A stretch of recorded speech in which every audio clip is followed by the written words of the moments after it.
Yeah, I'm starting the camera. Welcome to Tell the Truth Podcast 23. It's about to be a wowing. Your boy birthday was Saturday. Shot-town Neil. Happy belated birthday. The Bears going to the Super Bowl. Whoa, America's team. We're going to talk about them Steelers. Here we go. Part 2 of the Caleb Williams, Justin Fields, who's better? Man, I feel so good about these Bears, man. I'm this close to crying, dog. I ain't gonna even lie, dog. America's team, dog. Woo! I'm your host, Shot-Town Neil, Tell the Truth Podcast 23. To my left, baby, all y'all know your boy's excited. 2-game winning streak, Super Bowl. America's team. Let's get to it, man. You gonna get right to it? Yeah. To the left, man, my co-host, man. BTB, what's that for, baby? Bow-tie Bill. Man, we about to act a fool up in this thing today. I ain't even hit you so hard, but your brother excited. We down here in North Dallas, Maximize Your Potential Studio. Before we get the show started, Bow-tie Bill, tell the people what we need, baby. Man, hit the subscribe button, hit the like button, continue hitting the notification. We want you to continue dropping a dime, in the comments section.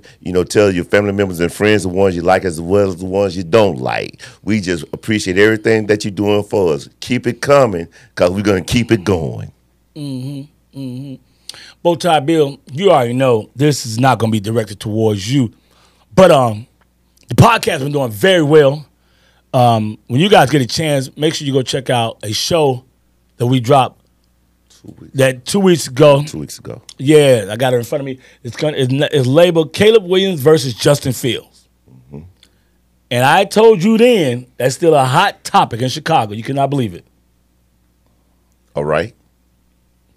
Okay, I tried to tell you in Chicago. Yeah. And you like, really? And I didn't believe it. And honestly, I'm still surprised about it. You see the comments on our podcast? Yes, sir. Now people going at it. Mm-hmm. I told you. Now, we haven't been in the studio 2 weeks, and I want to stand corrected. When we dropped that podcast, it was the week after we lost to the Colts. Caleb had asked the ball 53 times, and I still was confident about Caleb. Am I right? Yes, you were. And I said Caleb was not the problem. I said the coaching staff was the problem, and the offensive line. Mm-hmm. And your boy was right again. And you too. Because you agree with me. That's not something we debated on. Let me first say that. But y'all was wrong. All you people, I saw your comments. How he got a show. This idiot don't know nothing. Shot-town Neil stupid. You seem like shot God on that day. I'm like, do they realize I'm shot God? I don't get that much wrong, bro. Like, I'm 75% right when it comes to football. All right? Now, I get some things wrong in life. And just pray for me. Your brother getting better. Already. But football, 3 out of 4 times, I'm going to be correct. That's why I'm a guru. Y'all are fans. Okay? I would say that right now. Y'all are fans. Excuse me, phone going off. All right. Yeah, y'all are fans. So, before I toot my horn, which I have the right, because I saw the comments. Woo, they was coming for you, boy. He don't know nothing. Justin did this. Okay. Number one. For you fans, I was comparing Caleb Williams' rookie year to Justin's rookie year. Uh-huh. Idiots. God. But let's move it now. If you want to just now, if y'all want to go here since y'all was trying to do that in the comments, if you want to compare right now a fourth-year guy to a guy that's only played 5 games, I still would take Caleb over Justin. You know what I mean? Right. I still would. So I just wanted to get it off my chest. We're going to get to the teams. But I was correct. Y'all were wrong. As usual, fans, sit back and relax and know what you're looking at. Now, what I have noticed is that it's been real quiet nationally. Because you got a lot of people, like I told you, I don't like Caleb. Been real quiet nationally. You had a couple people giving him a hoot about how good he looked, 20 for 29. Just from a person that's not a Bears fan, because we're going to be talking about the Bears and the Pittsburgh Steelers today, what were your thoughts on the last two games? We haven't been in the studio. The Rams game, because you said we were going to lose to the Rams. And I said that we was going to win. I got that right. I just keep being right. I'm a guru. 75% of the time. 75% of the time. Okay. All right. What were your thoughts on our last two games against the Rams, man? And, Carolina. Carolina, I understand, not the best team. What were your thoughts, brother? Man, I mean, your defense just balling out. You know, it's not better than Pittsburgh defense, but your defense is balling out. Okay, we're going to debate about that in a minute, but go ahead. Yeah. And, and week by week, what, man? What you laughing about? Week by week. What's up? It looks like, week by week, it looks like Caleb Williams, slowly but surely, learning the playbook, becoming comfortable. The speed of the game is slowing down for him. You know, his eye movement is becoming better. His feet are becoming better. Right? It's slowing down for him. He's getting into the groove. You have to know what you're looking at. You got to stop being a fan. You got to know what you're looking at. And as he continues to progress, he has the wide receivers. He's beginning to understand his offensive line, what they can and cannot do. Now he's going from 3 seconds of throwing the ball, 3.5 seconds. Now he's getting around the 2.8 range, 2.7 range. I mean, his eyes are becoming better. So he's becoming a better player, which means they're becoming a better team, right? Because the more first downs they have, they're giving that defense a rest. A rest. It's chilling. Now, for you clowns that be like, oh, but look at him. He got a Justin Fields jersey on. Come on, man, please. This ain't no Justin Fields jersey. What they say on my back, Bill Ty Bill? Oh, that's a Johnson jersey. Hot off the market, my boy. So, for my birthday, Bow Tie Bill. What's up? Look at the middle of the number 1. It's autographed, my brother. Oh. Yeah. Yes. Bird down. Yeah. To Neil, bird down. Yeah. So for y'all people that think I don't got no contacts out here, okay? And I'm going to get a good look. And y'all can look at the signature, and you can match it. Go online and look. That's his signature. Let me get up and put it all up in the camera. Yeah, you little you haters. Y'all just think I'm just some crazy dude on here don't got no contacts in Chicago. Y'all got me crazy. Like, boy, let me get these people what they want. Hold on. Let me get the people what they want. Hold on. Let me back it up. Back it up a little bit more. Back it up a little bit more. A little bit more. Back it up a little bit more. Hold on. Yeah, y'all see it? Yeah, y'all see it? Yeah, we got contacts. Y'all think we just on here just talking crazy, don't got no contacts? Come on, these people, man. But anyway, I hate to hoot my own horn. Yeah, Jalen Johnson signed to bet down to your boy Neil. Man, come on, man. Because he know I know my stuff. He know I know my stuff. He be laughing at y'all. He ain't made no comments and stuff, but he be laughing. Man, boy, my co-host. Y'all be surprised about who really watching the show. That's all I'm going to say. Go ahead, Bow Tie Bill. Man, my co-host, he's phenomenal. He's very excited about those Bears. And to be right. Yeah, so far, after 5 games, my boy speeding in the school zone, though. Hey, I said. Man, but y'all do, man, y'all are on the come. Hey, I got y'all every game right about the Bears. Except the coach. I had the Bears before the season started.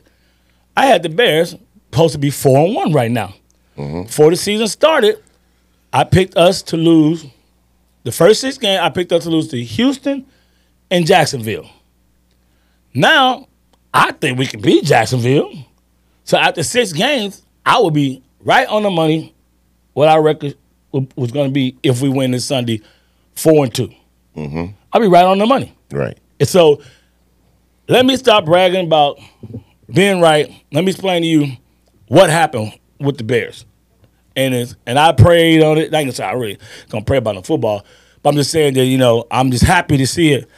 Is if you go back 3 weeks ago, We dropped the podcast. Let me see. I got the laptop right here. Put how my grandma used to say, God rest her soul. Let me put my specs on, baby. We dropped the show, and the name of it, I said, we put on there, I put on the things that, 5 things the Bears need to do. Okay. And all 5 things I said the Bears need to do, now they're doing it, now they're 2-0. What did I say? I said, number 1, they need to stop running swift around the RPO, around the edges. Now they running swift between the tackles, bow tie Bill. Right. Now, I know Swift might be a smaller guy, but he likes to run between the tackles. Yes, he does. RPO. He did it in Detroit. Thank you, sir. Number 2, I also said, let's also run, excuse my mic, fellas. I said also, make sure, all right. I also said, let's also get in more I formation. Bow tie Bill, we've done that. Number 3, I also said, let's also start aligning some of the receivers a little bit tighter to the offensive line instead of being so far out. Number 4, which I did not mention, I was mad that I forgot to mention on here, but I mentioned to friend, but I didn't mention on our podcast. I will admit that, is they are now calling the plays faster, and they're playing with more pace. So every time they move the ball, we're not really going to the huddle no more. Like the offensive lineman's on the ball. And so what that do is that gives a young quarterback time to read the defense.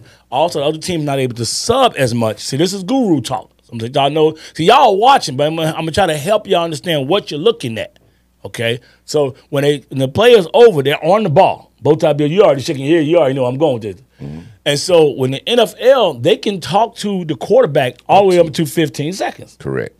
So they can say, all right, now, okay, Caleb, I get on the ball. All right, they like they're in the cover 3 on this one. Let's move the wide receiver. And once that 15-second hit, then they can't communicate with them no more. Correct. And it's made it easier, and that's also slowing down the game. And if you got Caleb already knowing what's coming, he's going to look better.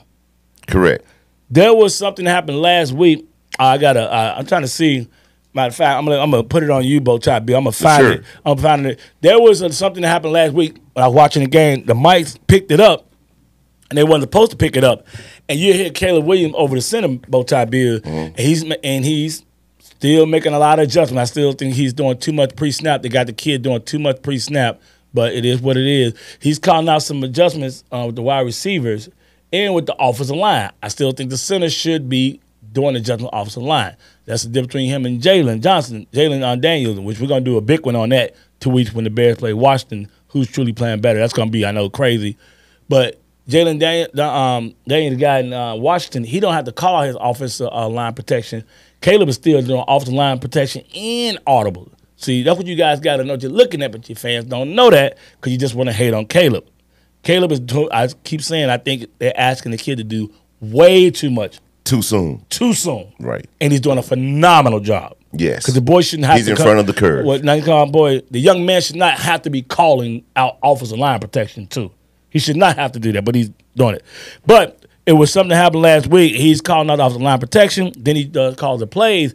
And we can, excuse my language, even though it's a podcast, I know Bow Tie Bill's not a big fan of profanity language, but what happened was he's calling out the adjustment, and you finally hear the center say him, man, it's a fucking fire. It's a fucking fire. And then you hear Caleb. What I liked about it was the response. He wasn't pissed. He wasn't mad. He said in a very sincere voice, this is right for the snap. This crowd going crazy. It's a fucking fire. It's a fucking fire. Caleb said, I know. Like, when I heard that, I was like, it's a wrap. That was second quarter. I said, this kid is way. The fact he wasn't like, okay. He said, I know. Just the way he responded back, I was like, yep, we got something here in Chicago. Because people might say, what that mean? See, you fans just want to look at stats.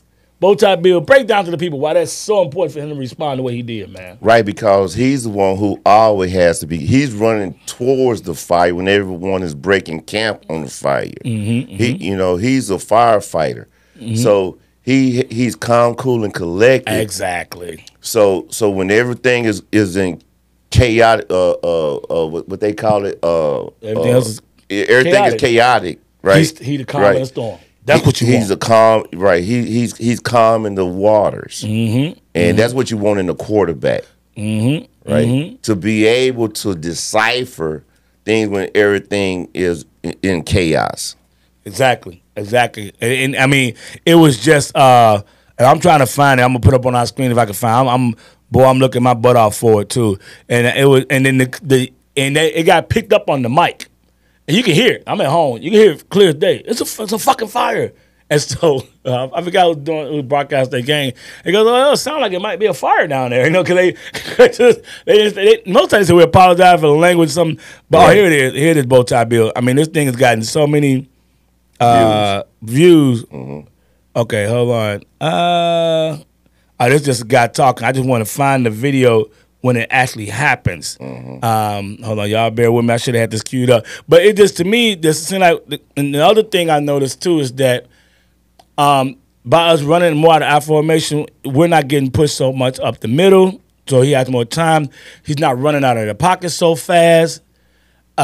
He's staying in the pocket longer. I love that. The deep pass to the second touchdown to DJ Moore, people don't know this. That was his third option, something that Justin's not even doing yet. Okay, sorry. Y'all want to get on me about that. He looked. We're going to get to him in a minute. Oh, yeah, we're about to get to Pittsburgh Steelers. Like you had a woo last week. Ooh. Yeah, we're going to get to them in a minute. But he looked to his right, looked off the screen, and just hit him on the post. And there was so many other passes, man. The man went 20 for 29. Last week he went something for 22. Last two games combined, he still did not have more pass attempts than he did in that one game against the Colts with the 53. Mm-hmm. So that was just bad coaching, like I was telling you people before. I'm trying to find it. Man, I wish I could find it. But we're about to move on in a minute to the Pittsburgh Steelers. Bow Tie Bill and my Bears are playing over in London with 2-point favorite against Jacksonville, man. Who you think gonna win that game, Bow Tie Bill? Chicago. Why you say that? Because of the defense travels, running game, and again, Caleb Williams is beginning to see the field. Mm-hmm. And plus he has some good receivers. Yeah. My fault. Go ahead. And another thing I like about Caleb Williams is how he changes the trajectory of the ball that he throws. Yes. He can throw on the rope. He can teardrop it. He can soft throw it. Mm-hmm. He can hard throw it. Mm-hmm. So that part of his game is already there at the NFL level. Now it's just him by recognizing things a little bit quicker, consistently. Mm-hmm. Yeah, that's it. I agree. Hold on, let me see. I'm gonna put Bears center. Yells fire. Okay. But there's definitely a compare and contrasting of Caleb Williams and Justin Fields. Yeah, and we about to, and I'm gonna compare and contrast them. Well, I'm gonna let you. I think I found the Bow Tie Bill. Look at your boy, baby. Okay. All right, so check them. See, if this. Hold on, let me get the volume up. I just people just joking, talking about it. Hold on, I thought I had found it. Hold on, get the volume up. So for this to be Caleb Williams' fifth game completed, he is what we expected. What me and you expected. And I think people want to clown him. They want to say, oh, he got the nail polish, he got this and all this other crazy stuff. And I'm like, yeah, okay, I understand. I don't like that either. Don't get me wrong. We clown him about that. Yeah, cool. You can clown him about it. I give you that. But to automatically think the boy's not going to be good because of nail polish, that's why I say you are a fan. Because the guru going to say, okay, I'm a guru. I'm going to say, if people say, oh, so he must like the nail polish. No, I don't like the nail polish. I'm a 51-year-old man. You know what I mean? I'm old school. Like, why would I like the nail polish? But I can look past it and say, hey, the kid's pretty damn good. The kid is leading all rookies in touchdown passes. Even though Jalen is getting all the hype. Jaden Daniels. I mean, not touchdown passes. He's leading in yards. I think he might be. I don't think he's beating them in passes. But in the last 10 quarters, he's the number one rookie. If you look at Caleb's first 10 quarters, I think it's a QBR of like 56. In his last 10 quarters, he's 104. Last game is 122. The game before that, 109. I mean, you guys keep hating. And, of course, people are going to say this before we switch over to Pittsburgh. People are going to say this. It was the Carolina Panthers. I got news for you. Carolina Panthers damn near almost beat Cincinnati, and they got Burrows. They barely got out of there alive. Okay, so since they made their adjustments with the quarterback, Andy Dalton. Yeah. So last thing before we go to Steelers, you know I got to give you the breakdown on Jalen Johnson every week because I keep telling you he's the best cornerback. I know people are like, oh, Surtain had a pick. You guys need to think about it. Why are they throwing on Surtain's side? Because he ain't Jalen Johnson. That's just what that is, dog. That's just what that is, dog. I mean, he the number one QB. Cornerback, and people might say, you might say that because he had a jersey. This dude to tell you, I've been saying Jalen Johnson was number one cornerback since not the beginning of the season. I said it right around about the 9th game of the season, them last 9 games, and I said Jalen Johnson was the best cornerback last 9 games. He will be this year, and he is. Last game, before I get over the bow tie bill about the Steelers, Jalen Johnson again gave up 0 catches. They don't even. The man gave up 55 yards in 5 games. What are we? It's not even close. It's literally he ain't the best corner now. He's literally he is a shutdown corner now. When teams just want to F with your side, just because y'all don't know what that means, when teams want to throw the ball on your side of the field, you shut down. You just shut down. Bo Bill, you got any comments on that before we go to Steelers? Oh yeah, well, first of all, to address what you just said, anytime you can't get film on a cornerback, thank you. He's pretty good. Right? When you can't get no highlights. No highlights. Like, why I don't ever see him play? Because they not throwing on his side of the field. That says a lot. That says a lot, man. Right. That says a lot. Bo Bill, we about to move over to these Steelers, man. Mm-hmm.